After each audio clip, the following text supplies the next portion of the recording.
Disclaimer: J.K. Rowling is mightier than the sword. Quibbler exclusive! Ministry's nefarious plans revealed. Muggleborns to be rounded up into Grindelwald-style camps. Like Harry's interview a year and a half ago, this was a particularly lucid issue of the Quibbler. Unfortunately, unlike Harry's interview, the content was much closer to their usual conspiracy fare, and with only a passing reference to Harry's name as Undesirable Number 1, it didn't attract nearly as much attention. This was why Hermione's reaching out to the Muggleborns in the DA was so vital. Even after the last war, Muggleborns were 5 or 10% of the population, and most of them had connections with each other. With their help, the news spread like wildfire among themselves even before the magazine came out. Walking down Diagon Alley the day the exclusive was published, Hermione was pleased to see people talking about it as she passed in the street. Not many, but enough to be sure the news had got out. She was out to do some last-minute shopping herself, since she was worried this might be the last time she could show her face in public for a while. A few people noticed and pointed to her as she passed. Her basilisk skin coat was pretty distinctive, and she had personally vouched for the accuracy of the exposé in the magazine. One woman came up to Hermione and practically hugged her on the street. She nearly cursed the woman on instinct before she realized she wasn't attacking her. "Miss Granger, thank you. Thank you so much for getting the word out. Dirk Creswell contacted me, and he said the warning came from you, but I couldn't believe it until the Quibbler everyone's reading this morning." Excuse me," Hermione said, holding the woman at arm's length. "Do I know you?" "Mary Cattermole, Miss Granger. You saved me and my son from Bellatrix Lestrange last November." Hermione's eyes widened. "Oh, Mrs. Cattermole!" she gasped. "I'm so sorry, I didn't recognize you." "It's fine, it's fine. I just can't believe they would do this." She waved a copy of the magazine. "Of course they would, Mrs. Cattermole. The Death Eaters are basically wizard Nazis already. The only reason we don't think of them that way is that they've never held real power before." Mrs. Cattermole sighed. "It's just so hard to read this. Both of my grandfathers died to make sure their grandchildren would never have to face something like this." Hermione shrugged awkwardly. "Different world, different rules," she said. "We have to fight our own battles here. Are you going to be all right?" "Yes, I'll be fine. I'm going to buy a few more things I'll need and then see about getting my family out of the country. I'm not a fighter. What about you?" "Me? I'm undesirable number 2," Hermione said with a bravado she didn't really feel. "I have a reputation to uphold." The next day, the Hogwarts Express returned to King's Cross, but Ron and Ginny weren't on it. Professor McGonagall had arranged for them to take a flue to the Leaky Cauldron. Since Ginny was the only one who didn't have her apparition license yet, it was easy for them to get back to Pruitt Manor from there. Hermione did turn up, however, mainly because she was worried about Luna. She was on the train, and she would be a prime target for the Death Eaters after her father published his exposé, which was why Hermione had made arrangements with him to take her home. She watched the students getting off the train, most of them watching the platform nervously as they looked for their parents. She saw Neville get off the train and join his grandmother unmolested. She saw a few Muggleborns pass by as well without incident. Finally, she saw Luna poke her head out and look around furtively not long after Neville got off.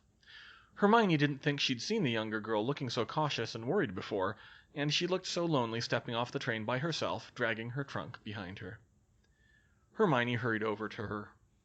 "Luna!" she called. Luna turned and saw her and smiled. "Hermione!" she said cheerfully. "It's so good to see you. What are you doing here?" Hermione was a little worried about Luna's lack of concern about her identity, but she told her, "I'm here to take you home, Luna."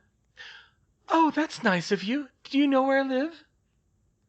"Do I know where you live?" Hermione said in confusion. "Of course I do. I visited—" She stopped when she noticed that Luna had her wand drawn at her side and was looking her in the eye with the most intense stare she'd ever seen from her. It seemed the girl wasn't as oblivious as she'd thought. "Ah," Hermione said. She leaned closer from opposite her wand hand and whispered, "The first time we met, you were visiting Ginny, and you told me my hair would ward off Raxperts." Luna holstered her wand and smiled wider, hugging Hermione, who squeaked in surprise.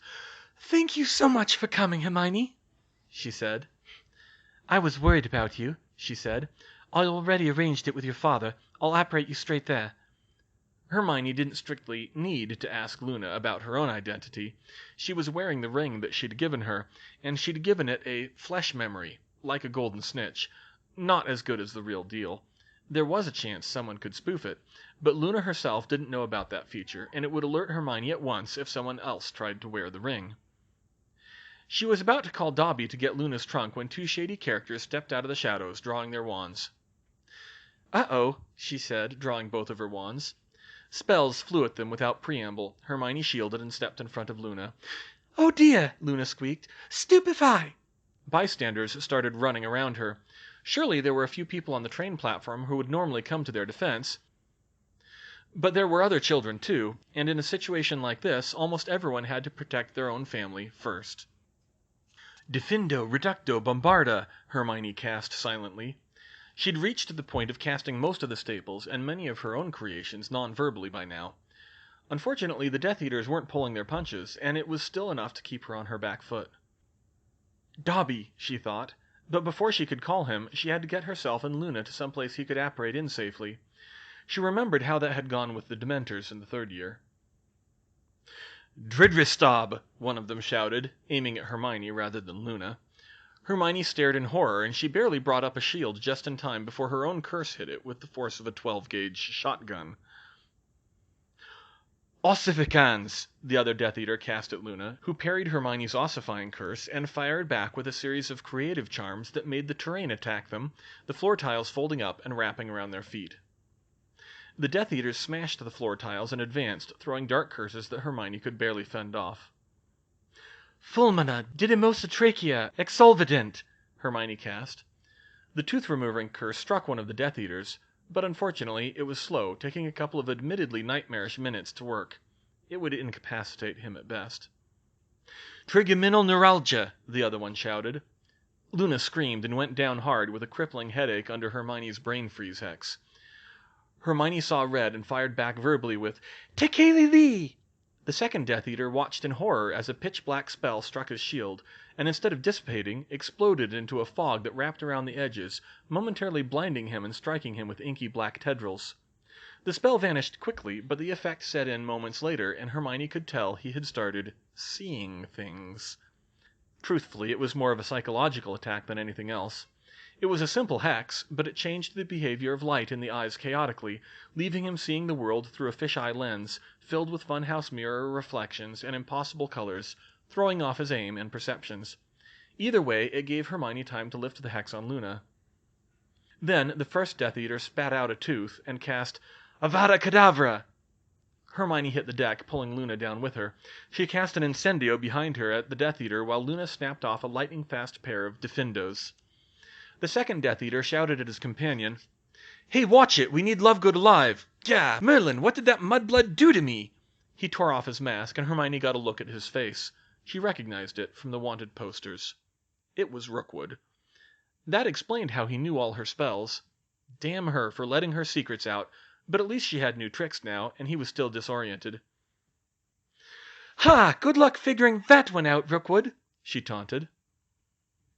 Unfortunately, while she said that, he cast back with Epidermolysis bullosa and caught her in the leg even with his messed up aim. "Damn!" she hissed. She knew the counter curse, but her skin would blister quickly if she couldn't get out of there.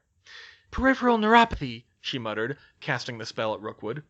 She didn't quite have that one down non-verbally, but she hoped she could be quiet enough to hide the incantation from him.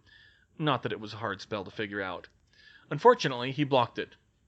"Vander Wallace!" she tried again. Rookwood shielded again, but this was an area effect spell. A quick Accio to unexpectedly pull him forward, and he was stuck in a zone of extreme friction and stickiness. Luna, meanwhile, was still pinned down, trying to duel the first Death Eater. She was holding her own, but probably the only reason she had made it so long was that he wanted her alive. Hermione had no such luck. "Comimoto Chorus!" he cast at Hermione. "Zwinger!"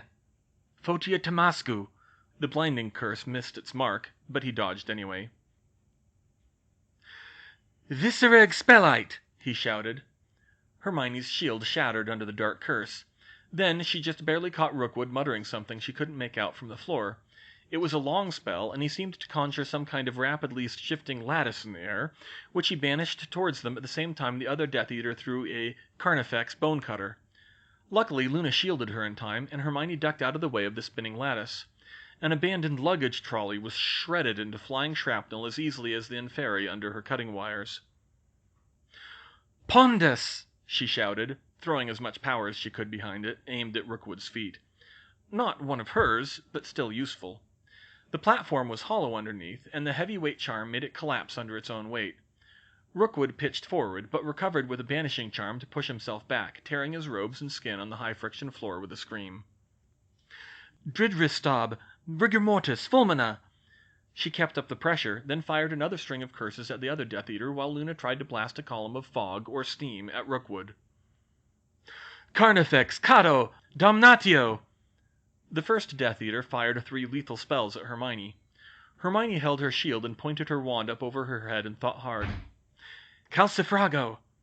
Her mortar-shattering curse was a much more targeted blasting curse, cracking only the calcium compounds of the mortar between the bricks, allowing her to blast out a larger section of the wall, even non-verbally, than she could have hoped to do otherwise. The Death Eater, overwhelmed by the sight of the blast, tried to shield himself, but wasn't fast or strong enough to stop the literal ton of bricks that dropped on his head. He went down hard, and didn't get up. His mask had gone flying, and Hermione got a clear look at a caved-in skull. He was dead. Rookwood himself was momentarily shocked, staring in disbelief at Hermione. Then he raised his wand at her, the tip glowing green. Suddenly his eyes widened, and he spun around just in time for a flash of red light to blast him. He was knocked flat on his back, but he popped up again, only for a blasting curse to fly at him from nowhere. Luna took advantage of the opening and blasted him with wind to knock him off his feet while Hermione threw another shotgun curse. Caught in the crossfire, Rookwood apparated away, and Harry pulled off his invisibility cloak. "Oh, Harry, thank God!" Hermione said in relief. "I thought you could use the help," Harry said. "Didn't think you'd be back this soon, though." "Thank you, that was close, but we have to move fast. Rookwood could come with backup any minute. Dobby!" "Pop! Miss Hermione, is you in trouble?" Dobby saw when he saw the scene. "Not if we get out of here now. Take that trunk to Luna's house. You know where it is? Harry, you apparate there. I'll take Luna." 5 seconds later, they were gone. The 4 of them apparated to the Rookery, Luna's house, and moments later Xenophilius Lovegood came running out to meet them. Hermione realized that she and Luna were covered in minor cuts and burns from near misses of curses, and she personally had a bad case of blisters rapidly spreading up her legs. They must have looked a sight. "Luna!" Mr. Lovegood cried. "What happened to you? Are you all right?" "I'm all right, Dad," Luna said softly. "Death Eaters tried to abduct me at the train station, but Hermione and Harry saved me." "Hermione?" Mr. Lovegood said. "Just a moment, Mr. Lovegood," Hermione said. She sat down and stuck her leg out, chanting the counter curse over it. She had to do this before she collapsed from shock. The blisters, unfortunately, would need a proper healing paste to remove, but at least they wouldn't get any worse. She stood and limped over to him. "I'm sorry for the trouble we've caused," she said. "We knew the Death Eaters might come after you for publishing that exposé, but—" "We had to do the right thing," Mr. Lovegood said. "Thank you for bringing my moonbeam back to me." Hermione looked to Harry. "Thank you for saving us, Harry," she said. "I don't know if I could have held off Rookwood much longer." "Rookwood?" Mr. Lovegood said. "The Unspeakable?" "Yes, him and one other. He's you-know-who's best spellcrafter, so he was best to counter me. I killed the other one. I don't know who it was." "Goodness!" "Did you?" Harry said. "I didn't get a good look, but—" Hermione nodded shakily. "He was dead." "Hermione collapsed a wall on him," Luna said far too serenely. "It was rather frightening." "Luna did pretty well herself." They all stared at each other awkwardly. Even after having been in a few fights, Hermione wasn't sure what to say in a situation like this. There had always been an authority figure around to take charge before. Now, there was no one, really. A sound like an enormous gong rang through the air. Harry and Hermione jumped, and Luna and Mr. Lovegood immediately turned alert and drew their wands. "What's happening?" Harry said. "Someone's attacking the wards," Mr. Lovegood said. "Inside! Quickly, quickly!" They ran into the house even as Hermione shifted into battle mode again and drew her wands. She couldn't even see the enemy, but she could see shimmering flashing in the air where powerful blasting curses struck the wards. "How long can the wards hold out?" Harry asked.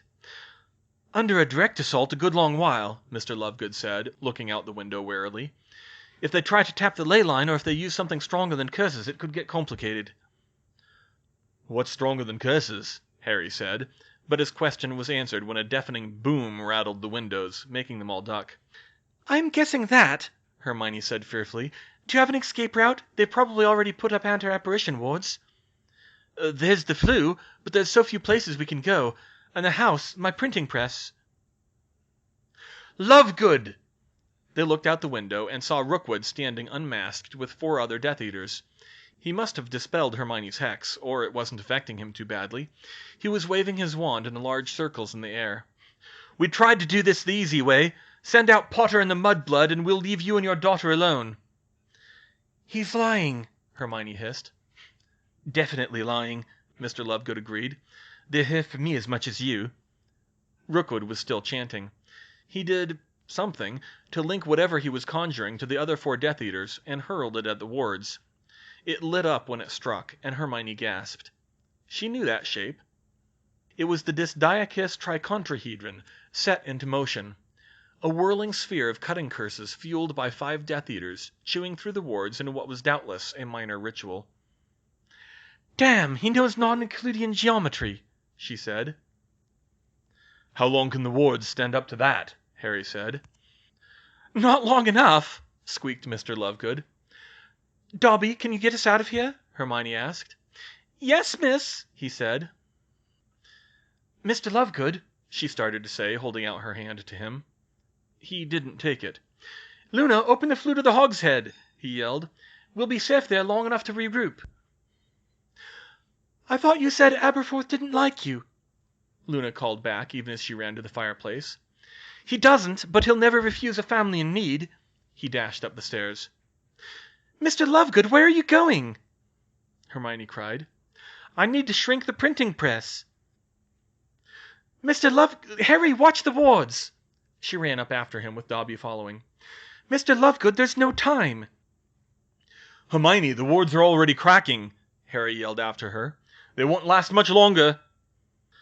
"Can't get the truth out without a printing press," Mr. Lovegood said to himself. "How long does it take to shrink such a complicated piece of machinery?" Hermione said. "It's delicate, and the charm's not really designed for that." "I can make it worse, Miss... Gah!" There was a crash like a hall full of broken glass shattering as the wards collapsed, and moments later part of the wall blew inward, knocking them to the ground. Hermione brushed the rubble out of the way and looked up. The printing press was destroyed, and Rookwood was on a broom outside the breach. He was holding up a large horn. "Oh no, that's a rumpet horn!" Hermione gasped. "Lovegood, this is your one warning," Rookwood called. "Cross the Dark Lord again and he won't be so lenient." Hermione grabbed Mr. Lovegood's hand. No arguing this time. "Dobby, get us out of here!" Rookwood threw the horn, and all Hermione knew was fire and noise and crushing darkness, and then... pop! They reappeared on Muriel's drawing-room floor. Molly Weasley jumped in fright and leapt to her feet. "Hermione, Xenophilus, what on earth are you doing here?" Hermione brushed some metal type blocks off her robes and looked up at Molly. "Rookwood destroyed the Rookery," she said, and then she giggled hysterically. "Luna, where's Luna?" Mr. Lovegood said. He crawled over to Hermione, grabbed her by the shoulders, and shook her. "Where's my Luna?" he demanded. "Luna? If we're lucky, at the Hogshead with Harry," she stammered. Expecto Nuntium." Her wand produced only a wisp of mist. "Come on, Expecto Nuntium! Expecto Nuntium!" Her otter Patronus appeared, but it wavered, wobbling about as if drunk. "Tell Harry Mr. Lovegood and I are safe with the Weasleys," she said, and it zoomed off. Molly helped her up to the sofa while Percy came into the room and helped Mr. Lovegood. A minute later she felt a burning on her hand. She looked down and saw a message from Harry on her ring. He could have sent a Patronus, of course, but they had agreed the rings were more discreet for sending messages back to her. "Safe with Luna at Hogshead. Coming to you." "They're all right," she said wearily. "They're coming here." She sank down onto the sofa as the weight of the situation finally hit her. Hermione, what's wrong? Molly said. Everyone's all right? She nodded silently. What happened? I killed one of them, she said flatly. At King's Cross. He nearly killed me, but... Oh dear, Molly said. You should never have been mixed up in this, Hermione, she said. Yes, well, it's been too late for that for 2 years now, she replied. It was bound to happen sooner or later. Molly sighed and stroked her hair like Hermione's own mother used to do when she was much younger. Hermione leaned a bit closer, but didn't otherwise react, mostly staring into space. Oh, Hermione, she said. You know, I've been fortunate enough never to have had to kill anyone, but my brothers did, during the last war. I haven't been ignorant of what you've been doing these past 2 years. You can let it out. It's going to be hard, but you did what needed to be done. Yes, I know, Hermione said. It's not the first time I thought I had... She trembled a little. I thought I'd killed Bellatrix at the Ministry. This one, I dropped a wall on him and I don't even know his name. That happens too, Hermione, and it doesn't get easier, or it shouldn't if you manage to stay human. But the important thing is, you survived. Hermione kept staring into space with a hard expression on her face. Molly sighed. If you like, I can get a message through to George. I dare say you could use your boyfriend by your side more than his mother just now. Hermione looked up at her and cracked a weak smile. Thank you, Molly, she said softly. A few minutes later, Harry came through the flue with Luna. Luna did manage to save her trunk, so she wouldn't go unclothed, which was good because Hermione didn't think the Weasleys would have anything in her size. She was so short. Mr. Lovegood, on the other hand, was tall and thin, so Bill's clothes would probably fit if, as Hermione feared, his house had been totally demolished. Arthur brought Ron and Ginny home, and about the same time George and Fred came through. Hermione finally broke and clung to George in his comforting embrace as she fumblingly tried to explain what had happened with help from Harry and Luna. Luna impressed them with anecdotes of Hermione's dueling prowess, which embarrassed her more than anything else. Percy looked grief-stricken upon hearing what had happened to the Lovegoods' house, but despite his loss, Mr. Lovegood insisted he wasn't sorry for doing the right thing. Arthur and Fred went out on a quick scouting mission to survey the ruins and managed to salvage a fair bit from the Rookery, including most of Mr. Lovegood's clothes and, to Luna's delight, several boxes of her mother's possessions. But the printing press was a total loss. "We'll figure something out, Mr. Lovegood," said Hermione, having collected herself. An idea was starting to come to her. "It's not hard to find a printing press or the equivalent in England. That's replaceable." "Ministry decries sensationalized leaks."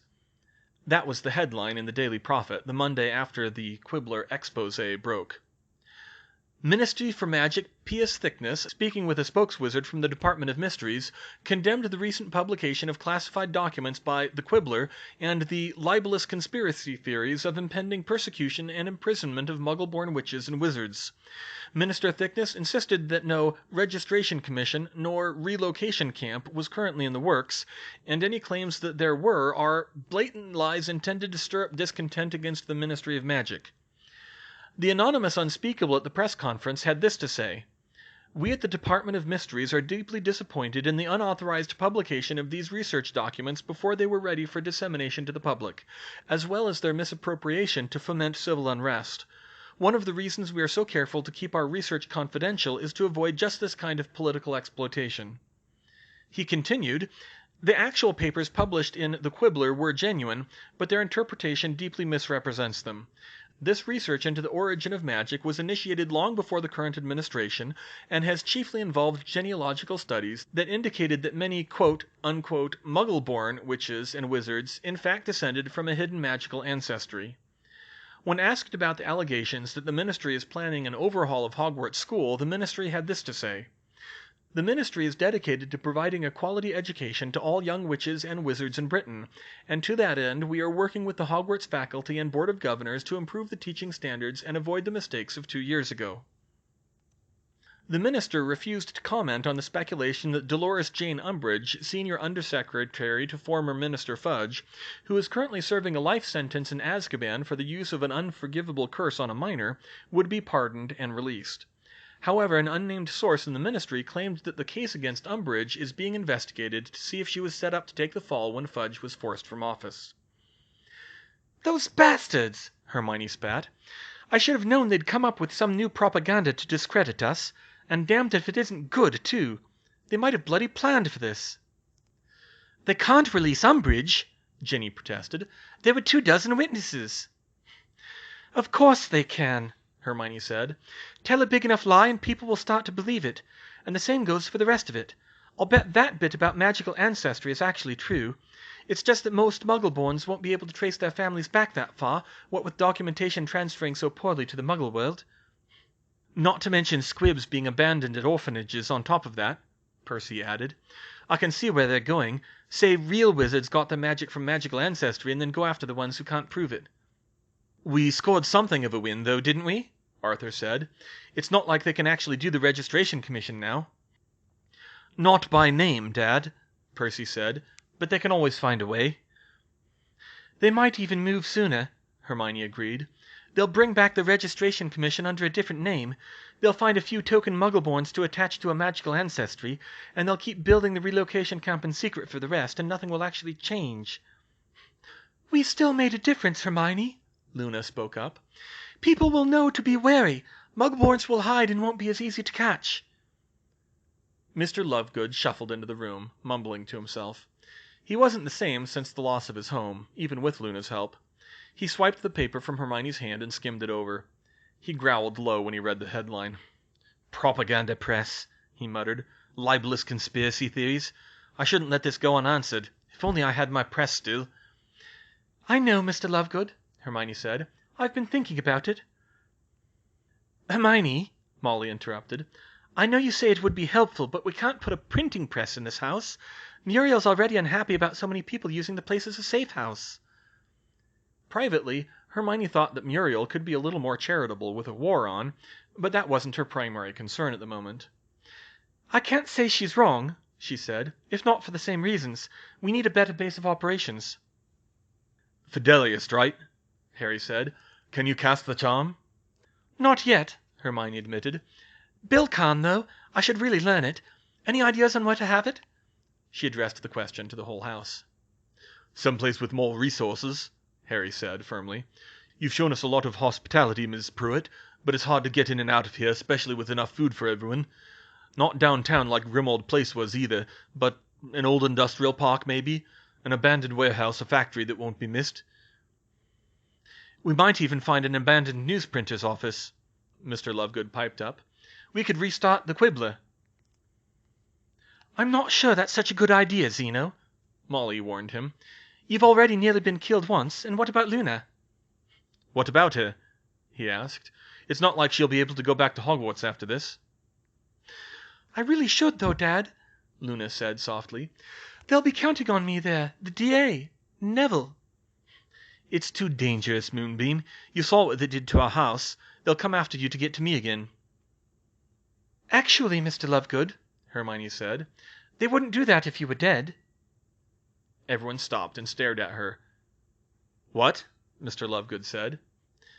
"Molly's right. Restarting the Quibbler is more trouble than it's worth. They'll be looking for you. And besides, this really isn't the time for runic puzzles and cryptomagizoology. No offense. Let Xenophilius Lovegood die with it. As for us, I had another idea. That was good thinking, Harry. An industrial area would give us the resources we need. We could start a new publication. Different writing style, different format, and no byline. Nothing to tie it to the Quibbler. Something to spread the news of the war that the Death Eaters cover up." "You think we can find a press?" Harry said in surprise. "We won't need one." A printing press, while theoretically possible, was too big and conspicuous for their idea. It required too many resources, specialized ones. She'd briefly entertained the notion of a laser printer in place of a printing press, given the small circulation of the Quibbler, but she realized they'd need both electricity and computer skills to use it, and dropped the idea. A mimeograph, on the other hand, could be used without electricity. A quick trip to the library told her that. It would be easy to maintain and quality control with magic, and the machines were much smaller than a printing press, small enough to be mobile, and they were still in use by small press publishers. La Resistance had used them in World War II, so it was thematically appropriate as well. The downside was that Mr. Lovegood would be limited to black and white line art, no photos, but it was better than nothing, and the different format would throw the Death Eaters off the scent. Well then, Mr. Lovegood drew himself up. As long as we're going to get the truth to people, I'm in, Hermione. Then I guess I am too, said Harry. Us too, George and Fred agreed. You still have your shop, Hermione said. We're still in, though, George insisted. You mean you're all going to be leaving again? Molly said worriedly. It's safer if we're more split up anyway, Molly, Harry told her. I agree with Hermione. We need a better place to work from. Dumbledore gave us a mission to defeat you-know-who, and we need a proper base of operations to do that. One that won't risk so many people who aren't involved. We'll still be in contact, though, don't worry. I'm sure Hermione will take care of that. Thank you, Harry, Hermione said with a weak smile. Arthur put his arm around his wife and made the executive decision. Well, if you're sure, we wish you luck. Be careful out there. Of course, Arthur, Hermione said. Mr. Lovegood, fancy an expedition to the Muggle world?